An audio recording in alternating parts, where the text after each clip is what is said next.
două coloane aferente matricei unitare, da? Le păstrez ca atare, nu mai intervin asupra lor. Și le copiez ca atare, da? Jos, deci pe ele nu mai intervin. Și iau următorul element nenul, indiferent că e negativ, pozitiv, este element nenul, pe diagonala principală, care este minus 2. Linia pivotului o împart la pivot, minus 2 împărțit la minus 2, 1, 4 împărțit la minus 2, minus 2, 2 pe 3 și 4 pe 3 se vor transforma în 0. Asta îmi spune regula. Și dacă observ aici, deja am matricea noastră unitară. 1 și 2 le voi calcula folosind aici regula dreptunghiului. Deci pentru 1, opusul lui sus este minus 5 pe 3. Asta fiind, diagonala principală va fi între minus 5 pe 3 și minus 2, minus 4 pe 3 ori 4, totul supra minus 2 și ne va da 1.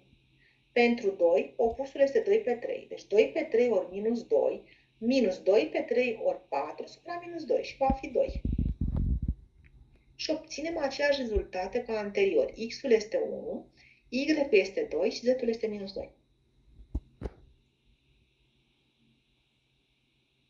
Eu bine am trecut aici la fel. Câteva exemple ca să știți exact cum să identificați.